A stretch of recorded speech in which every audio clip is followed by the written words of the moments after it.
Pour l'instant, je fais de mon diabète ma force, donc ça lui convient et j'ai l'air épanouie. Je m'appelle Louise, j'ai 19 ans et je suis diabétique de type 1.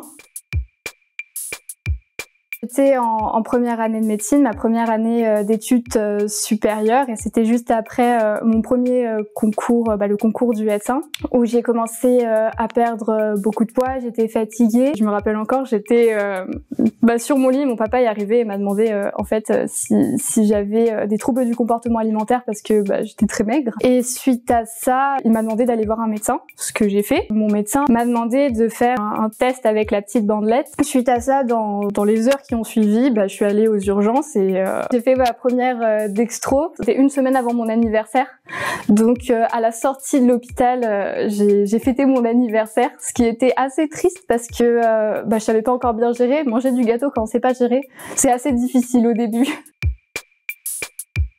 Mon papa s'était tout de suite rendu compte que c'était assez grave. Ma maman, elle, ne se rend pas tout de suite compte que c'est grave avant d'être confrontée. Donc elle pensait vraiment que la maladie, ça pouvait pas nous toucher. Et c'est en arrivant aux urgences, alors qu'elle pensait que j'allais sortir dans les 2 heures qui suivaient et que l'urgentiste est venu lui dire que non, j'allais rester une semaine, qu'elle s'est rendue compte que oui, c'était plus grave que ce qu'elle pensait. C'était difficile pour une maman d'apprendre ça.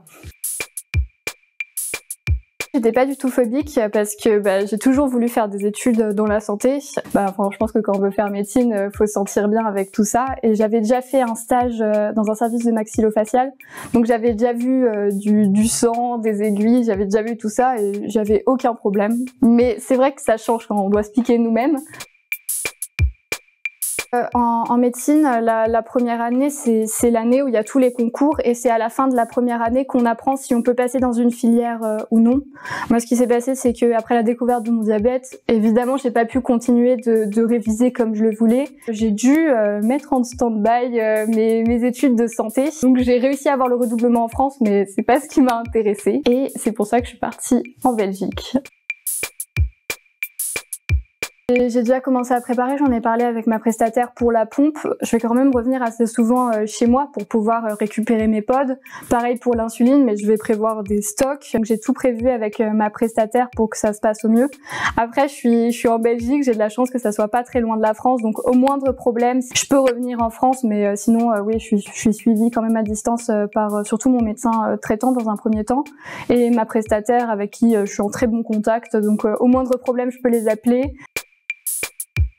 J'ai lu un article récemment qui disait qu'il y avait des chercheurs d'Abu Dhabi qui commençaient à mettre au point des cachets d'insuline qui permettraient de, quand on les prend, l'insuline ne soit pas détruite par les sucs gastriques et qui permettrait en fait de prendre juste des cachets d'insuline pour les diabétiques de type 1. Sinon, bien sûr, les greffes des îlots, le seul problème avec les greffes des îlots, c'est que pour l'instant, il faut prendre des immunodépresseurs. Mais du coup, plus tard, avec l'avancée de la médecine, pouvoir être considéré comme plus diabétique ou entre guillemets plus embêté par tout ça. Déjà avec l'avancée des pompes à circuit fermé, ça permet déjà d'aider et j'espère que dans 4 ans, quand je pourrai changer de pompe, j'aurai une circuit fermé, ce qui m'aidera beaucoup dans la vie de tous les jours.